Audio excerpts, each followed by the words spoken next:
Welcome to Uma's home. இன்றைக்கி ஆடி அமாவாசைங்க. என் மாமியார் மாமனாருக்கு இன்றைக்கி வீட்டிலையே சாமி கும்பிட்டோம்.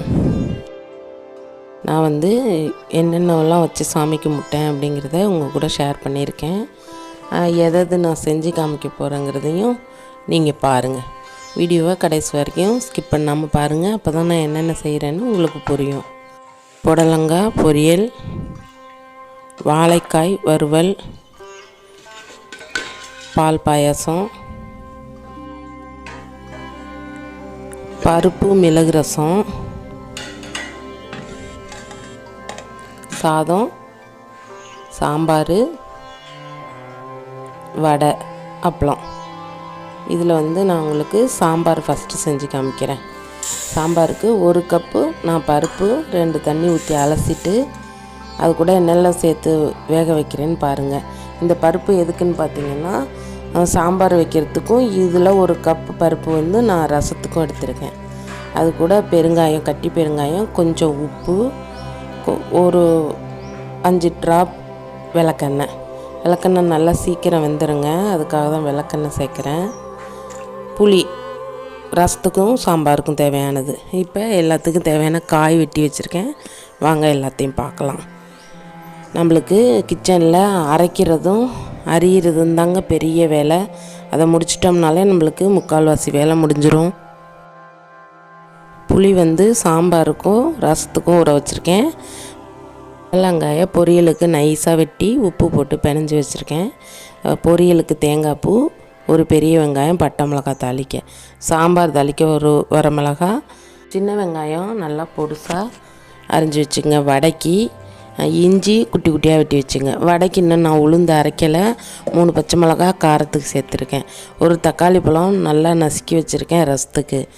வாழைக்காய் வறுவலுக்கு, தேங்காய் சாம்பாருக்கு, பூண்டு மிளகு உடச்சி வச்சுருக்கேன். இஞ்சி பூண்டு வாழைக்காய்க்கு. சாம்பாருக்கு காய் பார்த்திங்கன்னா சவுச்சவு, கேரட்டு, பச்சை மிளகாய், வெங்காயம், வெண்டிக்காய், மல்லித்தலை எல்லாத்துக்கும் சேர்த்து. இப்போ ரசத்துக்கு நம்ம 1 கப்பு வேக வச்ச பருப்பு எடுத்து வச்சுருக்கேன். அதை அந்த தக்காளி பழத்தை கூட சேர்த்துக்குவோம். மிளகு 1 ஸ்பூனு, ஜீரகம் 1 ஸ்பூனு, பூண்டு ஒரு 5-6 பல் மிக்சியில் அரைச்சி அது கூட சேர்த்துருக்கேன்.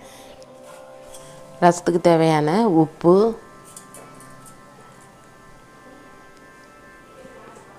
மஞ்சத்தூள் 1 ஸ்பூன்.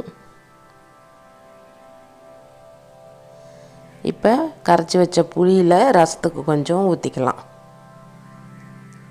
இது கூட கொஞ்சம் தேவையான அளவு தண்ணி ஊற்றி கலந்து நீங்கள் எடுத்து தாளிக்கிறதுக்கு எடுத்து வச்சுக்கோங்க. இப்போ தாளிக்கிறதுக்கு ரசத்தை எடுத்து வச்சுக்குவோம். அடுத்தது சாம்பார். சாம்பாருக்கு நல்லா பருப்பு குழஞ்சிருக்குங்க. இப்போ இது கூட நம்ம வெட்டி வச்ச காய் எல்லாத்தையுமே சேர்த்துக்கலாம். சவுச்சவு 1 காய் சேர்த்துருக்கேன். பச்சை மிளகா ஒரு 7-8. இது பச்சை மிளகா சாம்பார்னு சொல்லுவோம். காரம் கம்மியாக தான் இருக்கும். பச்சை மிளகா மட்டும்தான் காரம். அது கூட 1 ஸ்பூன் மஞ்சத்தூளை போட்டு நல்லா மூடி வச்சு வேக வச்சிடலாம். காயெல்லாம் வெந்துருச்சு பாருங்கள். இப்போ இது கூட நம்ம சாம்பாருக்குன்னு எடுத்து வச்ச புளி எல்லாத்தையும் சேர்த்துடலாம். இந்த சாம்பாரை நாங்கள் பச்சை மிளகா சாம்பார்னு சொல்லுவோம், இல்லைன்னா வெள்ளை சாம்பார்னு சொல்லுவோம். இது கூட மசாலா எதுவுமே நாங்கள் சேர்க்குறது கிடையாது. இதுக்கு தேவையான அளவு உப்பு போட்டு நம்ம 1 கொதி மூடி வச்சிடலாம். 1 கொதி வந்துடுச்சுங்க. இப்போ நம்ம அரைச்சி வச்ச தேங்காயை சேர்த்துக்கலாம். தேங்காயில் நான் 1 ஸ்பூன் ஜீரகம், 4 பூண்டு பல் சேர்த்து அரைச்சி வச்சுருக்கேன். அது நல்ல ஃப்ளேவர் கொடுக்கும் இந்த சாம்பாருக்கு. ரொம்ப கொதிக்க வைக்க வேண்டாம், 1 கொதி வந்தால் போதும். ஏன்னா ஜீரக வாசனை போகிற வரைக்கும் இருந்தால் போதும். பக்கத்தில் எண்ணெயை வச்சு 1 ஸ்பூன் கடுகு, ஒரு வரமிளகாய், கருவேப்பிலை போட்டு தாளித்து சாம்பாரில் கொட்டிட வேண்டியதுதான். சாம்பார் அவ்வளோதான், ரெடி ஆகிடுச்சு. எங்கள் சேனலை இப்போ தான் ஃபஸ்ட் டைம் பார்க்குறீங்கன்னா சப்ஸ்கிரைப் பண்ணிக்கோங்க. பக்கத்தில் இருக்க பெல் ஐக்கானை கிளிக் பண்ணி ஆல் கொடுத்துக்குங்க. இப்போது நம்ம ரசத்தை ரெடி பண்ணிடலாம். ஒரு வானொலி வச்சுட்டு எண்ணெயை ஊற்றி 1 ஸ்பூன் கடுகு போட்டிருக்கேன். அது கூட ஒரே ஒரு அன்னாசிப்பூ போடுங்க, ரொம்ப நல்லாயிருக்கும் ஃப்ளேவரு. அது கூட கொஞ்சம் கருவேப்பிலை போட்டு நம்ம மிக்ஸ் பண்ணி வச்சுருக்கோம்ல ரசம், அதை எடுத்து ஊற்றி லைட்டாக ஒரு கொதி வந்தோடனே எடுத்து ஊற்றி வச்சிட வேண்டியதுதான்.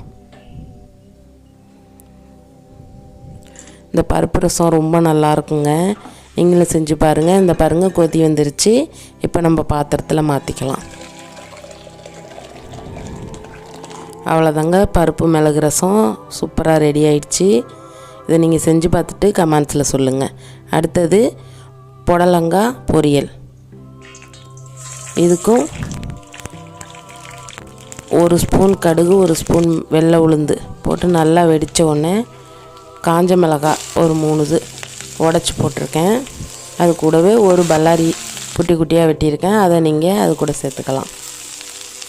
நான் வந்து புடலங்காயை நல்லா புழிஞ்சிட்டேங்க. அதில் இருக்க தண்ணி இருந்தால் சத சதன்னு பொரியல் பண்ண லேட் ஆகும். இந்த பாருங்கள், அது தண்ணியை கீழே கொட்டிடலாம். இப்போ இதை நல்லா வதக்கிட்டு லாஸ்ட்டாக தேங்காய் பூ போட்டு இறக்க வேண்டியதுதான்.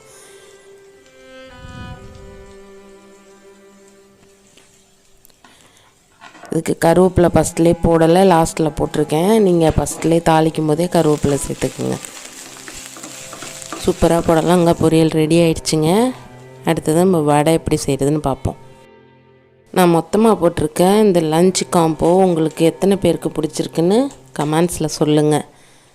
கூடவே இந்த வீடியோ பிடிச்சிருந்தா ஒரு லைக் பண்ணிடுங்க. இந்த உளுந்து கூட 3 பச்சை மிளகா போட்டிருக்கேன். நான் அது கூடவே அரைச்சிட்டேங்க.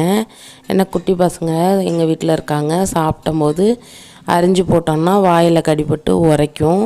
அது கூடவே நீங்கள் சேர்த்து அரைச்சிட்டிங்கன்னா டேஸ்ட்டும் நல்லாயிருக்கும், பசங்களுக்கும் உரைக்காது.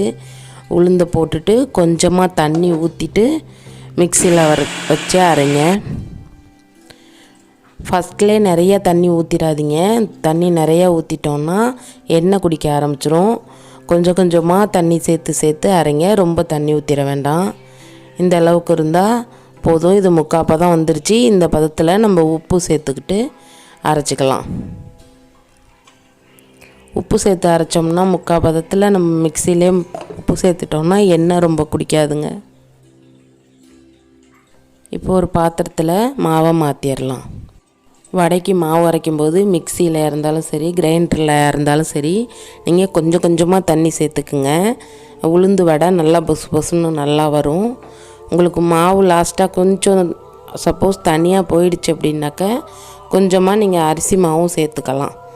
இந்த நான் 2 தடவை போட்டு அரைச்சிட்டேன். இப்போ இது கூட அரிஞ்சு வச்ச காயெல்லாம் சேர்த்துக்கலாம். கருவேப்பிலையை நல்லா கிள்ளி போட்டுக்குங்க. கொத்தமல்லி தழை, இஞ்சி சின்ன சின்ன பீஸாக வெட்டி வச்சுருக்கேன். அது கூடவே குட்டி குட்டியாக சின்ன வெங்காயமும் வெட்டி வச்சுருக்கேன். அதை நல்லா பிணைஞ்சி விட்டு சேர்த்துக்குங்க, இல்லைன்னா கட்டி கட்டியாக கிடக்கும். நான் அரிசி மாவெல்லாம் எதுவும் சேர்க்கலை, எனக்கு கரெக்டாகவே இருந்துச்சு. உங்களுக்கு தண்ணியாக இருந்துச்சுன்னா நீங்கள் சேர்த்துக்குங்க. நான் வந்து ஒரு 2 ஸ்பூன் மிளகு போட்டிருக்கேன். மிளகு போட்டால் நல்லாயிருக்கும். இது கூட சாப்பிடும்போது காரம் இருக்காதுங்க. அதனால் நான் குழந்தைங்க சாப்பிடுவாங்கிறதுக்காக நான் மிளகு சேர்ப்பேன். மாவு ரெடி ஆகிடுச்சு. எண்ணெயும் நல்லா காஞ்சிருச்சு. இப்போ நல்லா பாலாக உருட்டி நடுவில் ஹோல் போட்டு வடையை தட்டி எடுத்துடலாம்.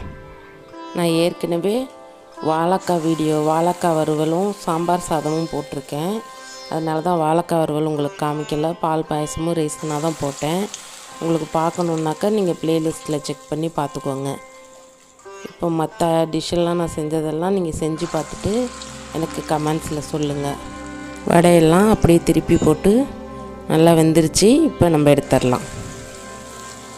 இந்த வீடியோ உங்களுக்கு யூஸ்ஃபுல்லாக இருக்கும்னு நான் நினைக்கிறேன்.